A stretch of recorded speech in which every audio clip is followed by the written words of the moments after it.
Next, we have Marion, and Marion is a different book from John of John in that it is a fast-paced and easy read mystery slasher murder crime book. Marion is written by Leah Rowan, and I both listened to the audio and I read the book. And the narrators for the audio are Natalie Notus and Tawny Plattis, and they are amazing. So if you're looking for an audio book to take on your walks or to listen to while you're putzing around your house, Marion is a good one to download. So remember the black and white movie Psycho, where you have creepy Norman Bates, who is like the quintessential creepy mass murderer with mommy issues? Remember the shower scene? That shower scene that's now become infamous in movie culture. Now, imagine, if you will, when Norman opens that curtain, that Marion fights back and wins. It's Norman who dies. Now, this happens at the very beginning of this novel, so I'm not spoiling anything, but basically this is the initial incident that starts the conflict for the rest of the story. And let me tell you, the conflict begins to compound itself exponentially after this particular event. Poor Marion has to decide, now, what do I do with the body? Well, she could call the police, but unfortunately, she has with her $100,000 that she has taken from her business. Now, it's not really her fault that she has it, but nonetheless, she does. It's very complicated. The $100,000 is very, very complicated. So what is she going to do with this $100,000? What is she going to do with this fresh corpse that she has in front of her? And how is she going to get to her sister in time? Because her whole mission for leaving town and staying at this hotel where she unfortunately ran into Norman is to get to her sister, because her sister is being abused by her husband and she needs to get to her sister. She's compelled to save her sister. Needless to say, there's more than just this one killing, and I'm not going to say who or what or when or how, but it becomes such a messy, bloody mess.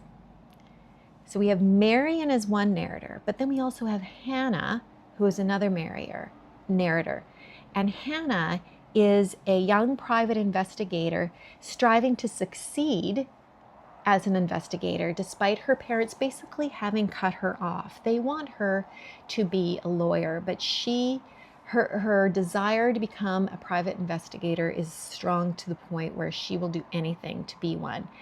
And so she takes on this case where she has to try to find the whereabouts of a missing girl. And this case brings her to the events surrounding Marion. And so their stories begin to mesh. And it's quite interesting how our author, Leah Rowan, decides to deal with that. It's wonderfully narrated. It's wonderfully written. The writing is easy to read. The plot at points is predictable. But it was a really good, quick summer, I listened to it while I went for my runs, type of read. And I really liked the fact that it was kind of this take on Psycho. So that is Marion by Leah Rowan. Next is Sibylline by Melissa de la Cruz. And Sibylline is a Ivy School of Magic. Think Hogwarts, but university level Hogwarts. And instead of getting a letter in the mail, you basically have to undergo this rigorous admission process that most students have to undergo when they decide to go to an Ivy League college or university. And for the most part, what you begin to realize is that it's children of alumni or children of patrons, those that devote or those that donate a lot of money to the university are the ones that conveniently, easily get in. But our three narrators, because each narrate their own chapters, Raven, Atticus, and Dorian, very close friends. They all share the same dream of getting into Sibylline. They all are gifted magicians in their own right. They want access to these ancient grimoires. They want to be able to have access to these wonderful professors. They want to have at their fingertips the abundance of spell-making ingredients, and so they apply and they don't get in. And they can't understand why they don't get in, but instead of just wallowing in pity, they decide, you know what, if we can't be admitted as students, why don't we just try to get jobs there so that we can at least have access to all these wonderful books and professors and knowledge that we can. And so they do. They apply and they all get a job. Very loud traffic. And they all get prospective jobs. One gets a job as a librarian, another gets a job as an archivist, another one as a research assistant, and so they all get there. And they're very, very excited to be within the walls of this prestigious magical school. But once they're there, they realize that there's more to the school than they anticipated. There's some dark force working against the very foundation of the school. Literally, there's a force working to destroy the school. And unfortunately, students are beginning to show up dead. So our three narrators, Raven, Atticus, and Dorian, decide, you know what, we need to try to save the school. And so they try to hone their magic with some humorous and interesting repercussions, because you have to remember they're not seasoned magicians by any means. But as their magic grows powerful, they begin to learn the truth behind this dark force. Just to complicate matters, there is this love story, and you have Raven, who's in love with Atticus, and Atticus is in love with Dorian, and Dorian is in love with Raven, and it is the Bermuda Triangle of all love stories. And so there are spicy moments, and one particular spicy moment that is quite well written, actually. It's an enjoyable novel. I actually read it on my drive up into the mountains. The plot is very straightforward. The characters aren't complicated, but I don't think they have to be in this story. It is very much escapist literature. It's not literary by any means. The premise does show promise, but I don't think it's fully realized. And maybe that's because our author does set us up for a second book or maybe even a third after that. So I'm thinking that in book 2, the story will be fully fleshed and some of our unanswered questions will be answered and some of our characters will be a little more further developed. But it's a really good summer read. It is a YA, and it's Sibylline by Melissa de la Cruz. And finally, probably the best book that I've read all year, a heavy book, Angel Down by Daniel Kraus, which is this year's Pulitzer Prize winner. I read Daniel Kraus's Whale Fall years ago, and I absolutely loved not just the story, not just the themes, but I also loved the style and format in which it was written. Pick it up and read it for yourself. I kept recommending it to friends of mine who are teachers, especially for reluctant readers, high school reluctant readers, because the pages aren't overwhelming and there's some pages that only have a few words on it. And so the story is compelling and the style and the format make it in such a way that it's not an intimidating book to read. That being said, Angel Down is different than Whale Fall.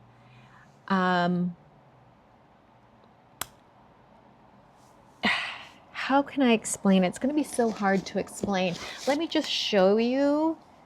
Look at the amount of sticky tabs that I had in it, because every page I read, I had to put a sticky tab on. I'm trying to get my friends to read it as well so that I have someone to discuss it with. But that being said, Angel Down is a novel that is set in France during World War I, and our main character is a fellow by the name of Cyril Bagger, the son of a bishop who, Cyril's personality is that of a con man. Let's just say that he is not in the war for the sake of ideology or for the sake of fighting for freedom. But despite this, or the lack of a sense of right and wrong, Cyril does serve as private first class in the army, and his designated job is that of grave digger, not the most prestigious position, but an important one none the least.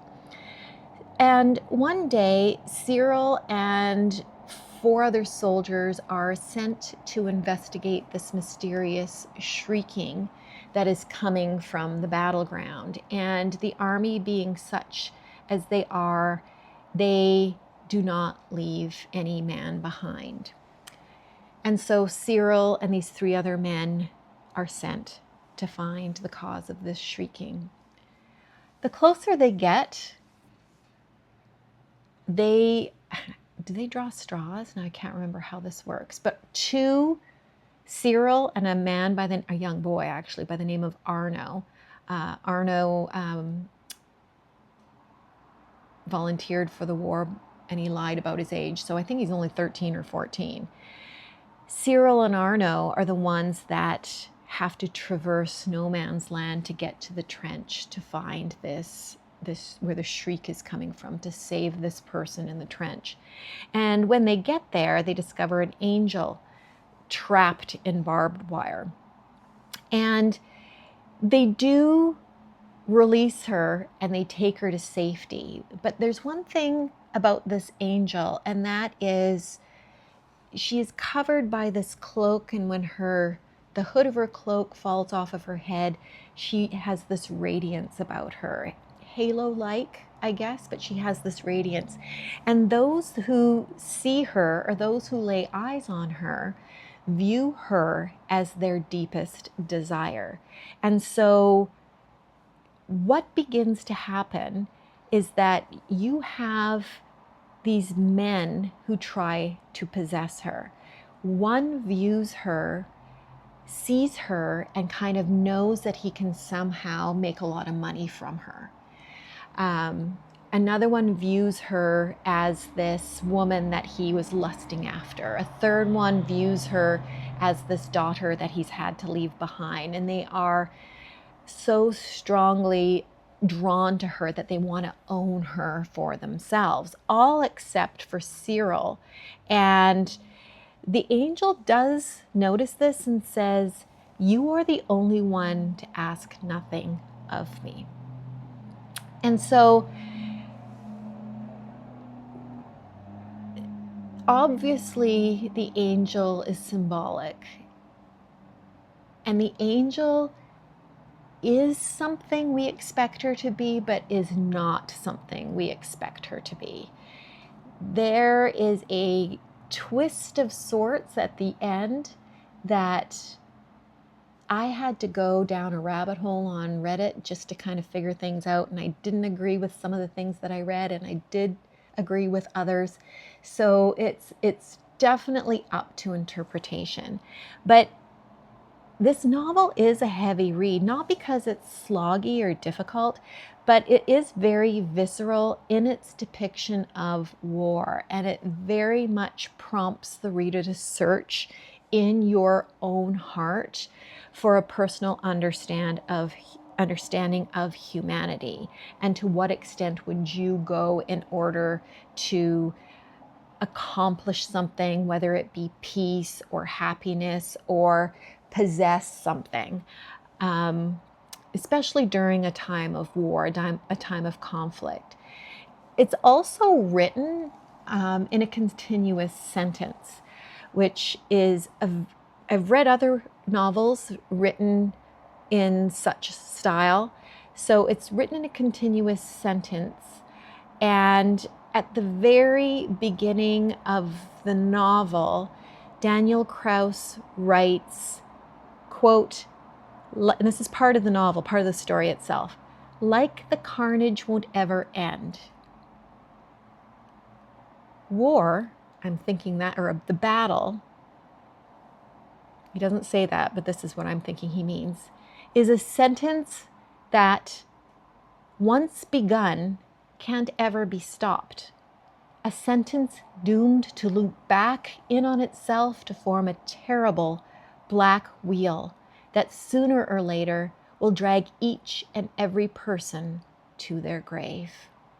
And if you get the book, that's on page 6. So he explains to the reader, I think, why he writes the book the way he's written it. The writing style does indeed create this tone of unending dread, and there's this kind of horrific monotony to it, just like I think fighting a war would be. The novel is very rich in symbols. You've got the angel, you've got, and I don't want to explain how, but there's this book of Monte Cristo, Count of Monte Cristo. The Bible are just a few symbols, to name a few. It is a novel that is very much worthy of the Pulitzer. It is a sobering story of not only the physical and psychological horrors of war, but also the potential moral ambiguity that comes with killing for that ideal, for the ideal of freedom. It is absolutely a discussion on theology, of philosophy, of morality, politics, and history. And in a way, it's kind of an examination of conscience as well. So it is a heavy book, like I've said. But you are drawn in, and it took me a couple of days to read it, but it didn't seem draggy in any way, shape, or form. I think I had to take breaks just because of the heaviness of it, not because I was bored, not because it was convoluted and I was confused. So because of Kraus's beautiful writing and thought-provoking themes, Angel Down is a book that I couldn't stop thinking about I'm still thinking about it, and I read this about a month ago. So it's definitely one that I would pick up if I were you, Angel Down by Daniel Kraus. And so that was my May and June. I think I had a wonderful 2 months and some really great books to consume during that time.